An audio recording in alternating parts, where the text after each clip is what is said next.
આ પ્રોજેક્ટનો મુખ્ય ઉદ્દેશ્ય છે ડાંગ જિલ્લાના આદિવાસી લોકોની આર્થિક અને આરોગ્ય સેવાઓ આપવી, જેમાં ખાસ કરીને આરોગ્ય સેવામાં એ લોકોના બ્લડ પ્રેશર, ડાયાબિટીસ, કુપોષણ અને એનિમિયા એવા બીમારીઓની માટે સ્ક્રીનિંગ કરવું અને એની સારવાર કરવી. શ્રી પ્રતુલભાઈ શ્રોફના પિતાજી ડૉક્ટર કે.આર. શ્રોફ તે સમયના ખૂબ જ નિષ્ણાત ડૉક્ટર હતા. તેઓ લોકોની ખૂબ જ સેવા કરતા અને તેમનો એક વિઝન પણ હતું કે અંતરિયાળ વિસ્તારના લોકો જે છે તેમને કેવી રીતે આપણે આરોગ્યના ક્ષેત્રમાં મદદ કરી શકીએ, અને આ વિઝન પ્રતુલભાઈનું પણ હતું.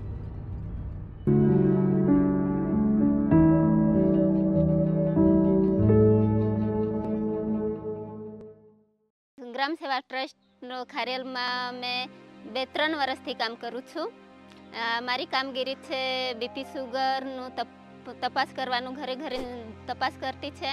પછી એનિમિયાના જે બહેનો હોય એ લોકોને દવા લીધી કે નથી લીધી તે તપાસ કરી આવું. પછી ગામમાં જઈને બાળકોનું તપાસ કરું. તો બાળકોની માતાને જરાક સમજાવતી છે કે ધારો કે 0 થી 6 મહિનાનું બાળક હોય તો એ લોકોને ધાવણ કેવી રીતના આપવાનું, તો એ લોકોને છે ને એવી રીતના મેં સમજાવું કે ખુરશીમાં બેસવાનું, કે ખુરશી નહીં હોય તો પછી દિવાલને અડીને બેસવાનું, ટટાર બેસીને પલાઠી વાળીને પલાઠી પર ઓશીકો મૂકવાનું હોય, એના પર બાળક મૂકીને હાથ પર બાળકનું માથું લઈને પછી બાળકને માનું એમ શરીર અડકીને ધાવણ આપવાનું સમજાવતી છે.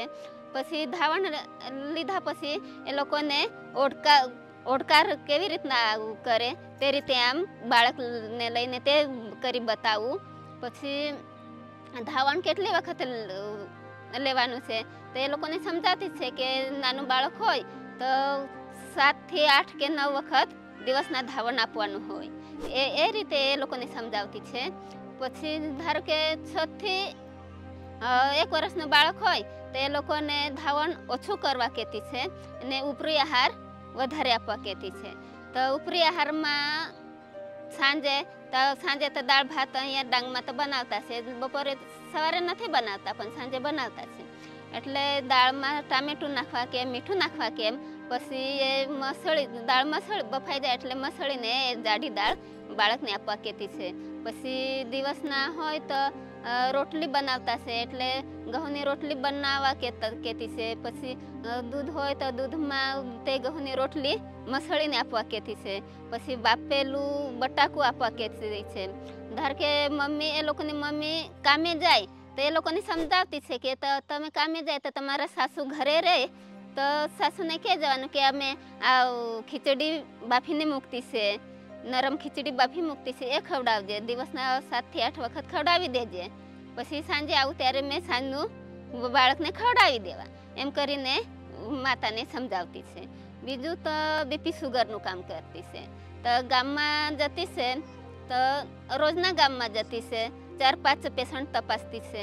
પછી તે પેશન્ટનું બીપી સુગર કેટલું આવતું છે એ એન્ટ્રી મારીને ઉપર મોકલાવી દેતી છે.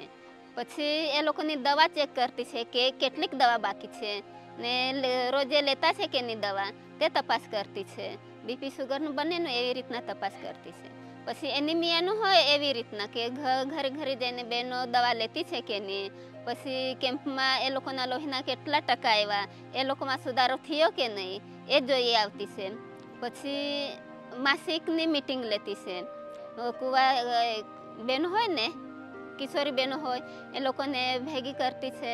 પછી માસિક વિશે મીટિંગ લેતી છે, એનિમિયા વિશે મીટિંગ લેતી છે.